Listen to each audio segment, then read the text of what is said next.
మనిషి ఆత్మ బలహీనమైపోతుంది. అందుకే దావీదు వ్యభిచారం వైపు తిరిగాడు, యూదా ఇస్కరియోతు డబ్బు వైపు తిరిగాడు, యెజబెలు రాణి ఆమె ఇంకొకరిని చంపి ఆస్తిని తీసుకోవాలి, ఆస్తి పైన కన్నుబడింది. రాజుకు రాణికి ఇంకొకరి పొలంతో అవసరం అండి, రాజ్యమే వారి దగ్గర ఉంది, కానీ ఆత్మ బలహీనంగా ఉంది కాబట్టి వేరొకరి ఆస్తి పైన కన్నుబడింది. అంటే మనిషికి కలిగినటువంటి తప్పుడు ఆలోచనలు, తప్పుడు విధానాలు, తప్పుడు కోరికలు అతని ఆత్మకు సంబంధించినవి.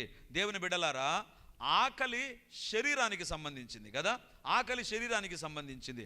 మరి ఒక వ్యక్తి తాగాలని ఎందుకు అనిపిస్తుందండి?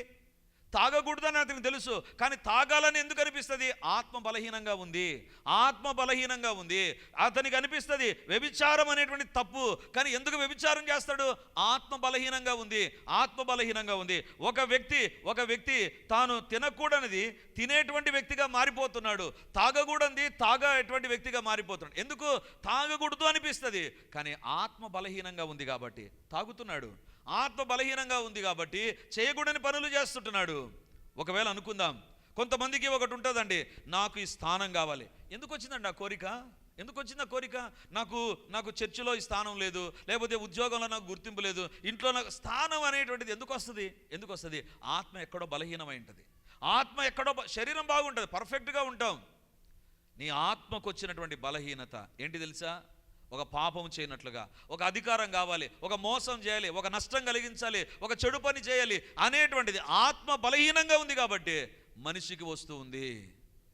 ఈ ఆకలిని తీర్చడానికి ఎవరు లేకుండా ఉండగా మరి అంటుంది, ఆకలి కొనిన వారిని మంచి పదార్థములతో తృప్తిపరచడానికి యేసుప్రభు వచ్చాడు. హల్లెలూయా.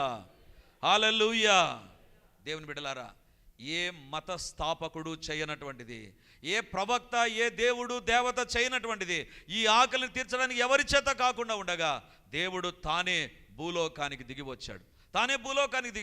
అందుకే మరి అంటుంది, ఆకలి కొనిన వారిని మంచి పదార్థములతో తృప్తిపరచడం. మీరు అనవచ్చు, బ్రదర్ ఆమె ఆకలి గురించి మాట్లాడిందే, మీరు దీన్ని ఆత్మకు ఆకలిని లేకపోతే అద్ది ఇదని చాలా చెప్తున్నారే, ఎట్ట తెలుసు మీకు? ఆమె చెప్పింది ఏమన్నా ఆత్మకు ఆకలి ఉంటుందని ఏమన్నా చెప్పిందా? మీరు ఎందుకు ఇంత పూసుకొని చాలా చెప్పేశారే? ఎందుకనిందంటే ఆమె ఒక మాట అంటే చూడండి, అదే లూకా సువార్త 1వ అధ్యాయం 48వ వచనం, మరియా ఏమని పలికిందో మనం చూద్దాం. లూకా 1:48, నా ఆత్మ నా రక్షకుడైన దేవుని యందు ఆనందించెను. మరియా ఏమంటుంది తెలుసా? నేను పరిశుద్ధురాలను, నా ఆత్మ నన్ను బట్టి బాగుంటుందని చెప్పడంలా, నా ఆత్మ ఇతరులను బాగు చేస్తుంది, నేను ఇతరులకు మేలు చేస్తా, నేను ఇతరులకు సాయం చేస్తాను మరియమ్మ చెప్పడంలా. మరియమ్మ అంటుంది, నా ఆత్మ నా రక్షకుడైన దేవునికి. మరియమ్మ ఆత్మకు కూడా ఒక రక్షకుడు అవసరమై ఉన్నాడు. మరియమ్మ ఆత్మ బలహీనంగా ఉండగా మరియమ్మ ఆత్మను బలపరచడానికి ఒక రక్షకుడు అవసరమైనాడు. దేవుని బిడ్డలారా, మరియ నీలాంటి నాలాంటి ఒక మానవురాలే, ఒక పరిశుద్ధురాలే, ఒక దేవుడు ఏర్పరచుకున్న సాధమే, కానీ ఆమె అంటుంది, నా ఆత్మకు రక్షణ అవసరం, నా ఆత్మ బలహీనంగా ఉంది, నా ఆత్మకు ఒక ఆహారం కావాలి. దేవుని బిడ్డలారా, దేవుడు అంటున్నాడు, జీవాహారమును నేనే. ఎందుకు? ఈ ఆహారం తినువాడు ఎన్నడూ తప్పికొనడు. యేసు ప్రభుని ఎప్పుడైతే నీ హృదయంలో నీకు చేర్చుకుంటావో ఆయన నీలోనికి వచ్చి నీలో ఉండేటువంటి పాపాన్నంతా ఒక్కొక్క దాన్ని ఆయన తీసివేసే దేవుడు అండి, ఒక్కొక్క దాన్ని తొలగించే దేవుడు, ఒక్కొక్క దాన్ని రూపుమాపేటువంటి దేవుడు. ఈరోజు నీ జీవితంలో ఒక పాపం ఉందా, ఒక అలవాటు ఉందా, ఒక తప్పుడు కోరికలు, దేనికోసమో తాపత్రయం, దేనికోసమో నువ్వు ప్రాకులాట, దేనికోసమో నీ ప్రయత్నం ఉంటే ఈరోజు దేవుని అడుగు, దేవా నా ఆత్మ బలహీనంగా ఉంది కాబట్టి నాలో ఈ యొక్క పాపము, నాలో ఇలాంటి పరిస్థితులు, నాలో ఇలాంటి ఆలోచనలు, నాలో తప్పుడు అభిప్రాయాలు, తప్పుడు కోరికలు, తప్పుడు జీవిత విధానాలకు నేను వెళ్ళిపోతున్నాను ప్రభా. అప్పుడప్పుడు మనకు అనిపిస్తుంది, అరే నేను ఎందుకు ఇట్లా మాట్లాడాను, ఎందుకు నేను ఇట్లా జీవిస్తున్నాను, ఎందుకు నాలో ఈ తప్పులు ఉన్నాయి, ఎందుకు నేను ఈ రకంగా ఉన్నాను అనిపిస్తుందా? నీ ఆత్మ బలహీనంగా ఉంది. నీకు జీవాహారం అవసరం. దేవుడు ఈరోజు మనతో మాట్లాడుతుంటున్నాడు. ఆకలి కొనిన వారిని మంచి పదార్థములతో తృప్తిపరిచే దేవుడు ఆయన. ఈరోజు దేవుడు నీతో మాట్లాడుతున్నాడు. నీ ఆత్మ బలహీనంగా మారిపోయిందా? నీ ఆత్మ పాపం వైపు నేను ప్రేరేపిస్తుందా? నీ ఆత్మ చర్చిలో ఉన్నంత వరకు బాగానే ఉంటా, బయటికి వెళ్ళిన తర్వాత ఫ్రెండ్స్ దగ్గర, బంధువుల దగ్గర నీ పరిస్థితులు, నీ ఆలోచనలు, నీ పద్ధతులు, నీ కోరికలు మారిపోతున్నాయా? దేవుని అడుగు, దేవా నా ఆత్మ బలహీనంగా ఉంది, నా ఆకలి నువ్వు మాత్రమే తీర్చగలవు ప్రభా. బైబిల్లో వ్రాయబడింది, నేనే జీవాహారాన్ని, నా యొద్దకు వచ్చేవాడు ఎన్నడూనూ ఆకలి కొనాడు. ఆయన మనిషి ఆత్మకున్న ఆకలిని తీర్చడానికి వచ్చాడు. అది మొదటిది. రెండవదిగా బైబిల్లో మనం చూస్తే కీర్తనలు 34వ కీర్తన 10వ వచనం చదువుకుందాం. 34:10. సింహం పిల్లలు లేమిగలవై ఆకలిగునను యెహోవాను ఆశ్రయించు వారికి ఏ మేలు కొదువై ఉండదు. సింహము పిల్లలు లేమిగలవై ఆకలిగొనును యెహోవాను ఆశ్రయించు వారికి ఏ మేలు కొదవై ఉండదు. దేవుని బిడ్డలారా, సింహము పిల్లలకు ఆకలి అని మాట్లాడాడు మొదటి లైన్లో. రెండవదిగా యెహోవాను ఆశ్రయించు వారికి మేలు. ఏంటిది? ఆకలికి మేలుకి ఏమైనా సంబంధం ఉందా? ఇంక మాట మారుస్తాం. యెహోవాను ఆశ్రయించడానికి సింహం పిల్లలకి ఏమైనా సంబంధం ఉందా? కొన్ని సందర్భాల్లో బైబిల్ చూస్తే, పైనుంచి చూస్తే బైబిల్ ఏంటి అంత తప్పుగా ఉంది, ఏందేందో ఉంది అనిపిస్తుందండి. పైలైన్ ఏమని చెప్తుందండి? సింహం పిల్లలు ఆకలి. సింహం పిల్లలకు ఆకలి ఉంటుంది. రెండవ లైన్ ఏమని చెప్పాలి? సింహం పిల్లలు ఆకలిని తీర్చే దేవుడు ఉన్నాడు అంటే అది బాగుంటుంది. కానీ ఫస్ట్ లైన్ ఏమో సింహం పిల్లలు, రెండవ లైన్కి వస్తుంది కానీ యెహోవాను ఆశ్రయించు వారికి ఏ మేలు కొదవ ఉండదు. దేవుని బిడ్డలారా, ఇక్కడ మనం అర్థం చేసుకోవాల్సిన విషయం ఏంటంటే, ఆహారం దొరకక సింహం పిల్లలు చచ్చిపోతాయి. ఆహారం దొరకలేదండి. సింహముకు ఆహారం దొరకలేదంటే ఆహారం తెచ్చి సింహము పిల్లలకు పెట్టలేదు, పిల్లలు చచ్చిపోతాయి. చనిపోవడం మేలా కీడా? ఆహారం లేకపోతే నీకు మేలు లేదు, ఆహారం ఉంటే నీకు మేలు ఉంటుంది. సింహము అంటే అడవికే రాజు. ఆ రాజు పిల్లలకే ఆహారం లేకపోతే అది మేలు కాదు, అది కీడు. అంటే నీ జీవితంలో నీకు రావలసినవి, నువ్వు తీసుకోవలసినవి, నువ్వు అనుభవించవలసినవి, నీ దగ్గర ఉండవలసింది ఎప్పుడైతే లేకుండా పోతుందో ఆకలితో ఉంటావు, నీకు కొదవనే ఉంటుంది. ఇప్పుడు దేవుని యొక్క వాక్యం చెప్తుంది, సింహం పిల్లలకైనా ఆకలి కలిగి మేలు లేనటువంటి పరిస్థితి ఉంటే యెహోవాను ఆశ్రయిస్తే ఆయన నీ యొక్క అవసరతలు తీర్చి నీ ఆకలిని తీర్చే దేవుడు. హల్లెలూయా.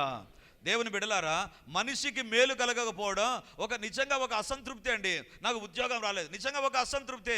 ఉద్యోగం వస్తే మేలు, నాకు ఒక ఉద్యోగం, పెళ్లి చేసుకుంటారు నన్ను, లేకపోతే నాకు గుర్తింపు ఉంటుంది, నేను సంపాదిస్తా, నేను కొనుక్కుంటా. ఉద్యోగం అనేటువంటిది మనిషికి ఉన్నటువంటి ఒక కొరత. ఎప్పుడైతే వస్తుందో నీకు ఆకలి తీరిపోతుంది. ఉద్యోగం లేదే అనేటువంటి బాధ నుంచి నువ్వు బయటకు వస్తావు, నీకు మేలు కలుగుతుంది. నీ జీవితంలో ఒకటి లేకపోవడం అనేటువంటిది నీలో ఉన్నటువంటి కొరత. ఆకలి అంటే ఏంటి? తినాలి, తినలేదు, కొరత ఉంది. దేవుని యొక్క వాక్యం చెప్తుంది, సింహం పిల్లలకైనా ఆకలి కలిగి అవి మేలు లేని పరిస్థితులకు వెళతాయేమో కానీ యెహోవాను ఆశ్రయించు వారికి ఏ మేలు కొదవై ఉండదు. హల్లెలూయా. అంటే దాని అర్థం ఏంటంటే, నీ జీవితంలో నువ్వు పొందుకోవలసిన మేలు పొందుకొనకుండా, నీ జీవితంలో ఆశీర్వాదం దూరమైపోయినటువంటి పరిస్థితులకి నువ్వు ఎప్పుడైతే వెళతావో ఒక ఆకలిలో ఉంటుంది, ఒక కొదువ ఉంటుంది, ఒక కొరత ఉంటుంది. అయ్యో ఎలా తీర్చబడుతుంది, ఎవరు తీరుస్తారు, ఎక్కడి నుంచి వస్తుంది నాకు సాయము? ఇది ఒక ఆకలిగా నీ జీవితంలో ఉంటే దేవుని యొక్క వాక్యం చెప్తుంది, ఆకలి కొనిన వారిని మంచి పదార్థములతో తృప్తిపరుస్తాడంట. నీ జీవితంలో యేసుప్రభు ఎందుకు భూలోకానికి వచ్చాడు తెలుసా? నీ జీవితంలో నెరవేర్చబడని కోరికలు ఉన్నాయి, నెరవేర్చబడనివి ఉన్నాయి. నీ జీవితంలో నువ్వు ప్రార్థన చేస్తున్నా రాకుండా ఉన్నాయి, ఎదురు చూస్తున్నా పొందకుండా ఉన్నావు. అది నీ జీవితంలో ఇవ్వడానికి దేవుడు తానే ఒక మేలుకరమైన ఆహారాన్ని నీకు ఇవ్వడానికి భూలోకానికి దిగి వచ్చాడండి. దేవుని బిడ్డలారా, ఈరోజు ఈ మాటను అర్థం చేసుకుందాం. నీ కోరిక తీర్చబడకపోవడం ఒక ఆకలి. సింహం పిల్లలు అంటున్నాయి, మా అమ్మ మా నాన్న మాకు తీసుకురాకపోతే ఆకలి, మా జీవితాల్లో మేలు ఉండదు, మాకు చచ్చిపోతామేం. నీ జీవితంలో సరి అయిన సమయానికి దేవుని యొక్క సహాయం రాకపోతే నీ జీవితంలో అది ఆకలిగానే ఉంటుంది. దేవుడు తానే భూలోకానికి దిగి వచ్చాడు నీ ఆకలిని తీర్చడానికి. బైబిల్లో ఒక ఉదాహరణ మీకు చూపిస్తాను. మార్కు సువార్త 3వ అధ్యాయం 3వ వచనం. మార్కు సువార్త 3వ అధ్యాయం 3వ వచనం. ఆయన నీవు లేచి మధ్యను నిలువమని ఊత చేయగల వానితో చెప్పి వారిని చూచి, విశ్రాంతి దినమున మేలు చేయట ధర్మమా, కీడు చేయట ధర్మమా, ప్రాణరక్షణ ధర్మమా, ప్రాణహత్య ధర్మమా అని అడిగాను. చాలు.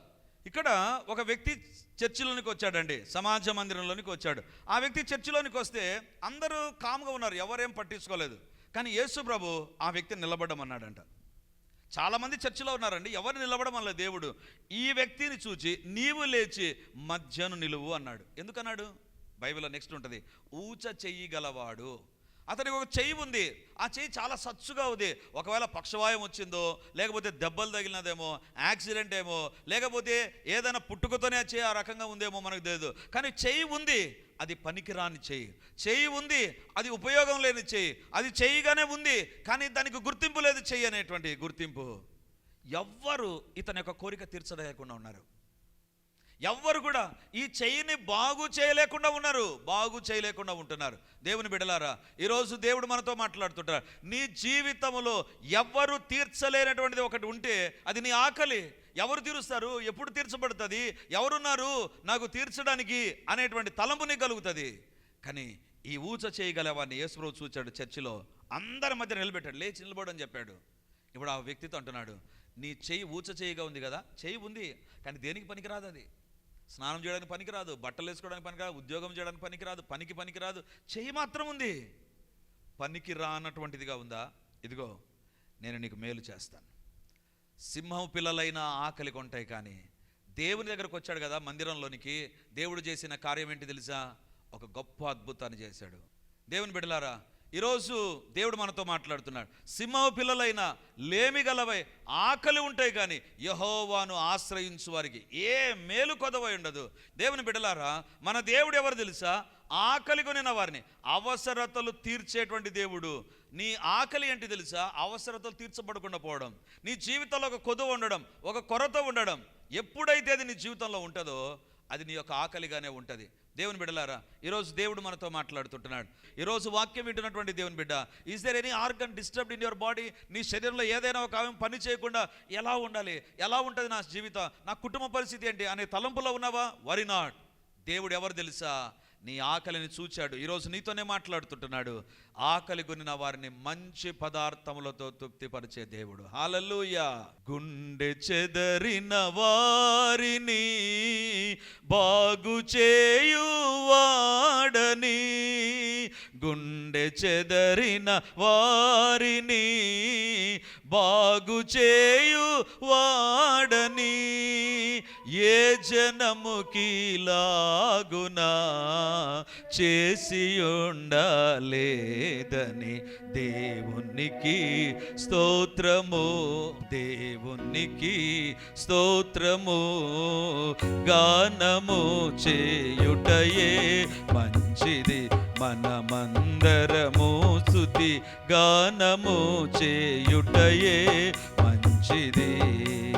వాక్యమును యాకోబుకు తెలియజేసిన వాడని, వాక్యమును యాకోబుకు తెలియజేసిన వాడని, ఏ జనముకి లాగునా చేసి ఉండలేదని, ఏ జనముకి లాగునా చేసి ఉండలేదని దేవునికి స్తోత్రము. గానము చేయుటయే మంచిది, మనమందరము స్తుతి గానము చేయుటయే మంచిది. అందుకే మరి అంటుంది, ఆకలి కొనిన వారిని మంచి పదార్థములతో తృప్తిపరిచే దేవుడు. మనిషి యొక్క ఆత్మకు కలిగిన ఆకలిని ఎవ్వరు తీర్చలేకపోతున్నాగా ప్రభు అంటున్నాడు, జీవాహారమును నేనే. సింహం పిల్లలైన ఆకలిగానే ఉంటాయి. ఎందుకు? ఆకలి తీర్చబోతే అది మేలు కాదు, అవి చచ్చిపోతాయి. కానీ వాటికి మేలును అనుగ్రహించే దేవుని నేను. ఆయన దగ్గరకు వచ్చే వారి విషయంలో మేలు చేయక మానని దేవుడు ఆయన. ఈరోజు నీ జీవితంలో, నీ కుటుంబంలో ఏ మేలైనా నా దేవుడు చేయడానికి తానే భూలోకానికి వచ్చాడు. మూడో భాగాన్ని చూపించి నేను ముగిస్తాను. ద్వితీయోపదేశకాండం, డ్యూట్రానమీ చాప్టర్ 8 verse 3. ద్వితీయోపదేశకాండం 8వ అధ్యాయం 3వ వచనం. ఆహారం వలననే గాక యెహోవా సెలవిచ్చిన ప్రతి మాట వలన నరులు బ్రతుకుదురని నీకు తెలియజేయుటకు ఆయన నిన్ను అణచి నీకు ఆకలి కలుగజేసి, నీవే గాని నీ పితరులే గాని ఎన్నడూ ఎరుగని మన్నాతో నిన్ను పోషించెను. ఆయన నిన్ను అణచి ఆకలి కలుగజేసి. ఇక్కడ దేవుడు ఆకలి కలగజేస్తున్నాడంట.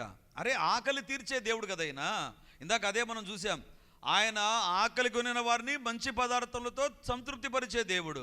కానీ ఇక్కడ బైబిల్లో వ్రాయబడింది ఆకలి కలుగజేసే దేవుడు అంట ఆయన. విచిత్రంగా ఉంది కదా.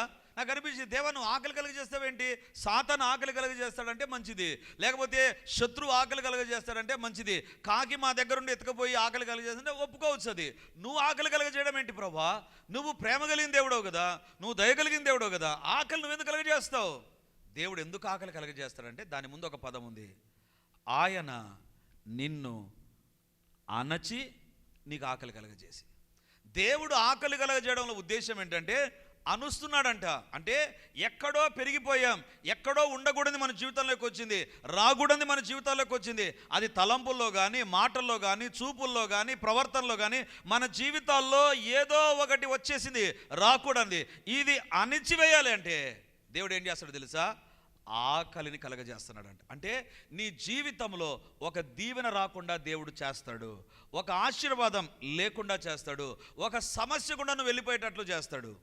మరొకసారి చెప్తాను, దేవుడు నీ జీవితంలో ఒక గర్వము, ఒక పాపము, లేకపోతే మన జీవితంలో దేవునికి లోబడకుండా ఎదురు తిరుగుతున్నామా, మనకు నచ్చిన విధానంలో మన లైఫ్ స్టైల్ను మలుచుకుంటున్నామా, దేవుడు ఏం చేస్తాడు తెలుసా?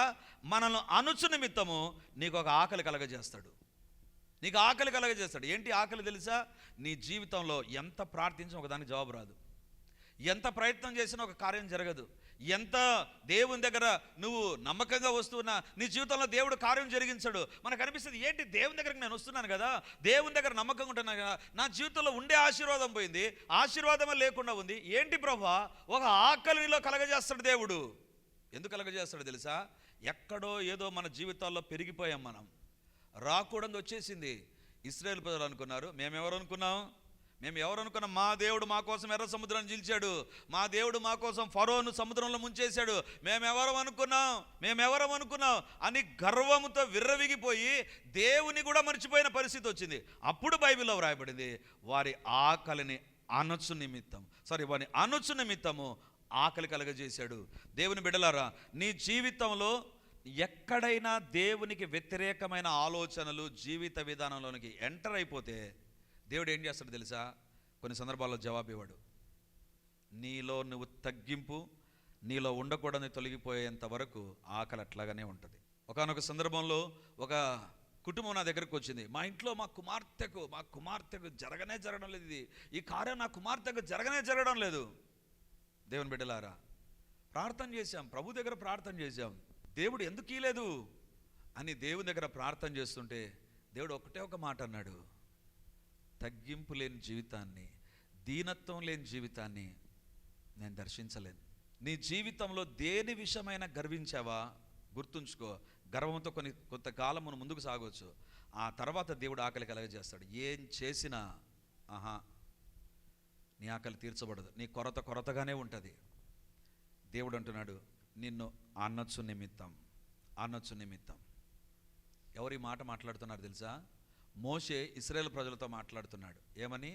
దేవుడు అణచివేస్తాడు, ఆకలి కలగజేస్తాడు. మోషే ఏమనుకున్నాడు తెలుసా? నేను ఎవరనుకున్నావు? ఫరో కుమార్తె యొక్క కుమారుణ్ణి, నా దగ్గర ఏమి లేదు, అధికారం ఉంది, డబ్బు ఉంది, అల్పకాలం పాపభోగాలు ఏవైనా నేను అనుభవించవచ్చు, ఐ కెన్ డూ ఎనీథింగ్. నేను రా కుమార్తె యొక్క కుమారుని, నేను ఫరో కుమారుడిగా గుర్తించబడుతున్నాను, నేను అనుకున్నాడు. యాక్చువల్గా మోషేను భూలోకంలో ఎందుకు తీసుకొచ్చాడు తెలుసా? ఇశ్రాయేలు ప్రజలను రక్షించడానికి. నీళ్ళలో పడి చావాల్సిన మోషేను, లేకపోతే ఖడ్గంతో చచ్చిపోవాల్సిన మోషేను దేవుడు ఏం చేశాడంటే చచ్చిపోకుండా బ్రతికించాడు. ఇప్పుడు ఫరో దగ్గర ఉంటూ నా చేతనవుతుంది, నాకు యుద్ధం వస్తుంది, నేను ఏమైనా చేయగలను అని విర్రవీగుతుంటే దేవుడు ఏం చేశాడు తెలుసా? నుంచి తీసుకొచ్చాడు. ఎక్కడి నుంచి? రాజప్రసాదం తీసుకొని వచ్చి 40 సంవత్సరాలు అరణ్యంలో పెట్టాడు. మోషేను అన్నిచి మోషే ఎట్లా మారిపోయాడు తెలుసా? లాస్ట్కు దేవుడే అంటాడు, ఒకప్పుడు ఫరో రాజప్రసాదంలో సూపర్ పవర్ అనేటువంటి వ్యక్తి, మోషే నా ఇల్లంతటిలో సాత్వికుడు. 40 సంవత్సరాలు మోషేను అనిస్తే మోషే దిక్కుదలేదు. అసలు ఏంటి, రాజప్రసాదంలో ఉండేటువంటి వ్యక్తిని గొర్రెల దగ్గరకు వచ్చాను, వెళ్ళిపోవచ్చు కదా, తప్పైపోయింది మమ్మీ డాడీ అని వాళ్ళ మమ్మీ దగ్గరికి వెళ్ళిపోవచ్చు, ఫరో ఇంటికి వెళ్ళిపోవచ్చు. కానీ దేవుడు అతనికి కొన్ని పాఠాలు నేర్పిస్తున్నాడు. దేవుని బిడ్డలారా, 2025 సంవత్సరంలో నువ్వు నేను ఉన్నామంటే మన కుటుంబాల్లో ఆశీర్వాదాలు జరిగాయి అంటే, కాపుదల దేవుడు ఇచ్చాడంటే, దేవుడు మన జీవితాల్లో దర్శించడాన్ని బట్టే కదా. ఎంతమంది మనము వెళ్ళిన హాస్పిటల్లోనికి వెళ్ళి చనిపోయారు, మనమైతే బయటకు వచ్చాం. మన వీధుల్లో మనతో ఉన్నటువంటి వారు చనిపోయారు, మనం ఈరోజు బ్రతికే ఉన్నాం. మనలాంటి వ్యాధులే ఇతరులకు వచ్చే వాళ్ళు చచ్చిపోయారు, మనం బ్రతికే ఉన్నాం. మన జీవితాల్లో దేవుడు మేలు చేస్తే ఈ దినాన ఏమైనా మన జీవితాల్లో పెరిగిపోయినామా, హెచ్చింపు వచ్చిందా, గర్వం వచ్చిందా? అనొచ్చు నిమిత్తము దేవుడు ఆకలి కలగజేస్తాడు. ఎప్పటికీ మన జీవితంలో ఒకటి, దేవా నీవు హెచ్చించబడాలి, నేను తగ్గించబడాలి ప్రభువా. ఇశ్రాయేలు ప్రజలు ఎలాంటి వాళ్ళు తెలుసా? మా దేవుడు మా కోసం అద్భుతాలు చేస్తాడు. ఫరోను అందరిని ఓడగొట్టాడు, విర్రవీగుతుండగా దేవుడు అన్నాడు 40 సంవత్సరాల అరణ్యం తిరగండి. అరణ్యంలో వాళ్ళను దేవుడు అణిచి ఆకలి కలగజేశాడు. దేవుని బిడ్డలారా, ఎట్టి పరిస్థితుల్లో మన జీవితాల్లో గర్వము కానీ అతిశయము కానీ నేను చేయగలను, నా ద్వారానే అవుతుంది, ఇది నీ జీవితంలో ఆకలి వైపు నడిపిస్తుంది. తప్పిపోయిన కుమారుడు అనుకున్నా, మా నాన్నకేం తెలుసు, వేస్ట్ క్యాండిడేట్, వేరే దేశానికి వెళ్ళి బిజినెస్ చేస్తా, డబ్బు సంపాదిస్తా, పేరు ప్రకారం తెచ్చుకుంటా, ఇది చేస్తాను, వెళ్ళిపోయాడు. పందుల పొట్టు అతని జీవితంలోనికి వచ్చింది. ఈరోజు దేవుడు అంటున్నాడు, ఈ ఆకలి ఉందా నీ జీవితంలో? దేవుడు అంటున్నాడు, నువ్వు తగ్గించుకో, నీ ఆకలి నేను తీరుస్తాను, నీ జీవితంలో కార్యాలను జరిగిస్తాను.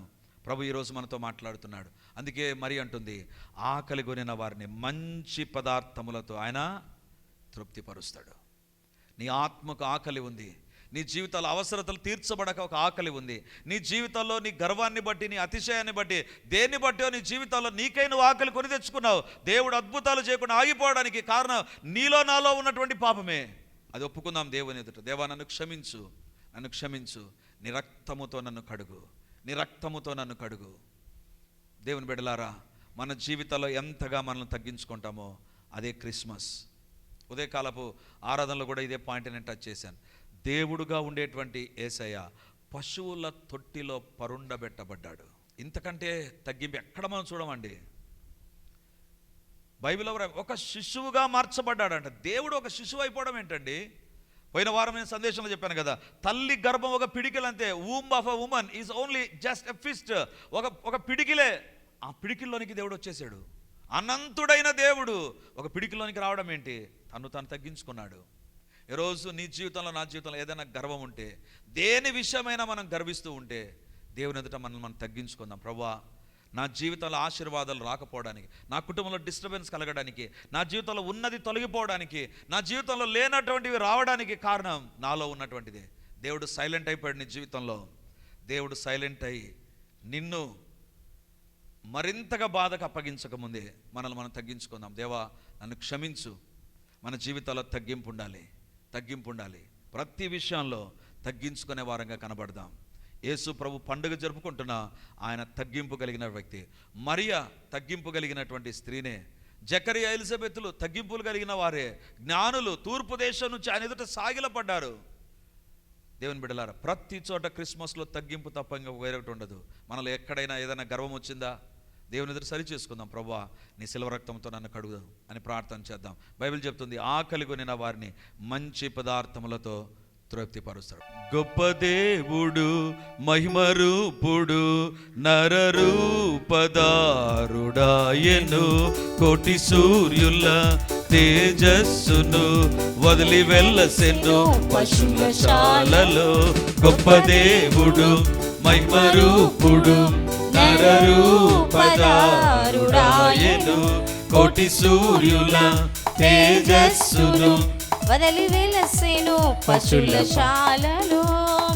ఆది యందు వాక్యమైన దేవుడు శరీరమును దాల్చెను.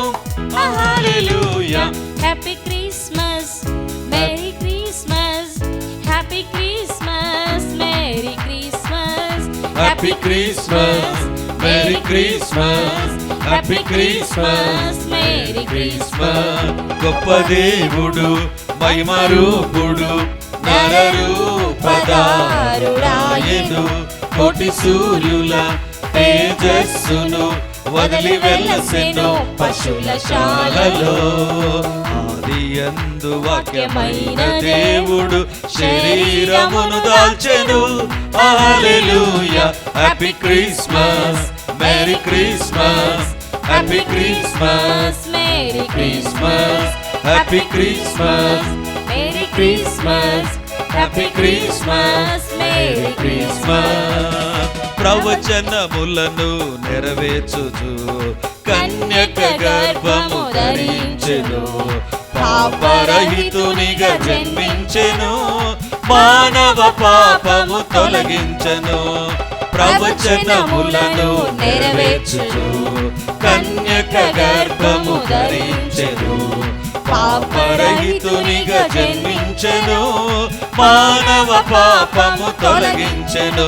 Happy Christmas, merry Christmas, happy Christmas, merry Christmas, happy Christmas, merry Christmas, happy Christmas, merry Christmas.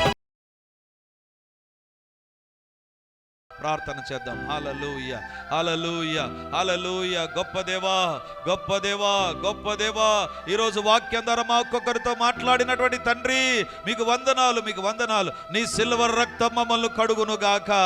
దేవా, నీ వాక్యం ఎదుట మా ఆత్మ బలహీనంగా ఉందని, మాలో గర్వం ఉందని, మాలో అతిశయం ఉందని మీరు మాట్లాడారు ప్రభువా. దేవా, ఎక్కడ మాలో పాపం ఉందో, పాప కోరికలు ఉన్నాయో, మా ఆత్మ బలహీనమై ప్రతి సందర్భంలో పాపానికి ఈడవబడుతున్నామేమో, పాపము ద్వారా మేము తన్ని బలహీనపరచబడుతున్నామేమో, తన్ని పాపం మా పైన అధికారం కలిగి ఉన్నది ప్రభువా. యేసయ్యా, నీ రక్తముని ఇప్పుడు ఆశ్రయిస్తున్నా. జీవాహారమైన దేవా, నీకు వందనాలు, వందనాలు. మాలో పాపము ద్వారా కలిగిన ప్రతి పరిస్థితి తొలగించబడును గాక. యేసు నామమున పాపము యొక్క అధికారము క్యాన్సల్ అయిపోవును గాక. పాపము సంబంధాలు తెగిపోవును గాక. పాపము ఆలోచనలు, కోరికలు వ్యర్థమైపోవును గాక. అపవాది కార్యములను లయపరచడానికి వచ్చిన దేవా, ఇప్పుడు ఏ వ్యక్తి జీవితాల్లో, ఏ కుటుంబంలో అపవాది క్రియలు ఉన్నా ఇప్పుడు అడుగుతున్నా, మీ సిల్వర్ రక్తము ఇప్పుడు పని చేయునుగాక, పని చేయునుగాక. ఆత్మలో విడుదల కలుగునుగాక, ఆత్మలో విడుదల కలుగునుగాక. ఆత్మలో బంధించబడిన ప్రతి పరిస్థితి నుంచి యేసు నామమున విమోచన కలుగునుగాక. దేవా, మీ కార్యాలు జరిగించండి నాయన, మీ కార్యాలు జరిగించండి నాయన. అంధకార శక్తులను మీరు బంధించండి. అపవిత్రాత్మ క్రియలు లయమైపోవునుగాక, లయమైపోవునుగాక. దేవా, నీ పాదాల దగ్గరికి వచ్చి నీకు వందనాలు చెల్లించి కీర్తించుకొని ఆడుతుంటున్నాం. ఎంతైనా నమ్మదగిన దేవా, మీరే తోడుగా ఉండి దర్శించండి, తోడుగా ఉండి దర్శించండి, తోడుగా ఉండి దర్శించండి. ఎవరి జీవితాల్లో ఏ మేలు జరగక ఒక ఆకలితో ఉన్నారు ఇప్పుడు అడుగుతున్నాను. అది వ్యక్తిగతమైనదైనా, కుటుంబపరమైనటువంటిదైనా, ఉద్యోగానికి సంబంధించిందైనా, భార్యాభర్తల పిల్లల మధ్య ఉండేటువంటి ఒక సమస్యను బట్టి మేలు లేని పరిస్థితి ఏది ఉన్నానైనా, అది కుటుంబ సమస్య అయినా, వ్యాపారంలో ఉండేటువంటి ఒక సమస్య అయినా, మేలు లేని ప్రతి ఏరియా పైకి నా దేవుని శక్తి దిగివచ్చును గాక. అలనాడు ఊచ చేయగల వ్యక్తిని దర్శించిన దేవుని యొక్క కనికరము ఇప్పుడు మమ్మల్ని దర్శించునుగాక. మా కుటుంబాలు దర్శించబడునుగాక. దేవుని కార్యములు జరుగునుగాక. మేలులు కలుగునుగాక, మేలులు కలుగునుగాక, మేలులు కలుగునుగాక, మేలులు కలుగునుగాక, మేలులు కలుగునుగాక. దేవా, జరగవలసిన ప్రతి అద్భుతము యేసు నామమందు జరుగునుగాక, జరుగునుగాక, జరుగునుగాక. యేసు నామమందు జరుగునుగాక. దేవా, మీరే మమ్మల్ని దర్శించి మంచి పదార్థములతో మమ్మల్ని తృప్తిపరచుమని ప్రార్థన చేస్తూ యేసయ్య నామమందు అడుగుచున్నాను తండ్రి, ఆమెన్. అందరం చెప్తాం గట్టిగా, ఆమెన్, ఆమెన్, ఆమెన్. దయచేసి ప్రైజ్ ది లార్డ్. యేసుక్రీస్తు పరిశుద్ధ నామమందు మీ ఒక్కొక్కరికి మా వందనాలు తెలియజేస్తుంటున్నాను. రిడీమర్ చర్చిలో ఇంతవరకు 2 ఆరాధనలు ప్రభు తన నామహిమార్థమై జరిగిస్తూ వచ్చారు. డిసెంబర్ 1 నుంచి 3వ ఆరాధన ప్రారంభించబోతున్నాం. అది ఉదయకాలం 8 నుంచి 9:30 వరకు ఉండబోతుంది. మొదటి ఆరాధన 8 గంటలకు ప్రారంభమవుతుంది. 2వ ఆరాధన 10 గంటలకు ప్రారంభమవుతుంది. 3వ ఆరాధన సాయంత్రం 7 గంటలకు ఉంటుంది. దేవుని బిడ్డలారా, ఎవరైనా ఉదయం ఆయా పనులు కలిగి 2వ ఆరాధనలకు రాలేకపోతున్నారని భావించి ఈ యొక్క మొదటి ఆరాధన ప్రారంభిస్తున్నాం. సో ఈ యొక్క అవకాశాన్ని సద్వినియోగం చేసుకొని దేవుని యొక్క సన్నిధికి వచ్చి దైవ దీవెనలు మీరు పొందాలని కోరుతున్నాం. మొదటి 2 ఆరాధనలు మాత్రమే ప్రభు బల్ల ఉంటుంది కాబట్టి సిద్ధపడి దేవుని సన్నిధికి రమ్మని మిమ్మల్ని కోరుతూ ఉన్నాను. ప్రతి ఆరాధనలో ప్రత్యేకమైనటువంటి సందేశం, ప్రతి ఆరాధనలో వచ్చిన ప్రతి ఒక్కరు దేవుని యొక్క ఆత్మ ద్వారా తాకబడి దీవించబడి వర్ధిల్లున్నట్లుగా ప్రత్యేకమైన ప్రార్థనలు ఉండబోతున్నాయి. కాబట్టి రండి, మీరు ఏ ప్రాంతానికి సంబంధించిన వారైనా ఈ యొక్క పరిచర్యకు మిమ్మల్ని ప్రేమతో ఆహ్వానిస్తుంటున్నాం. మరి ముఖ్యంగా స్థానికంగా ఏ సంఘానికి వెళ్ళనటువంటి వారైతే తప్పకుండా రిడీమర్ చర్చ్కి వచ్చి దేవుని మీరు ఆరాధించాలని కోరుతున్నాం.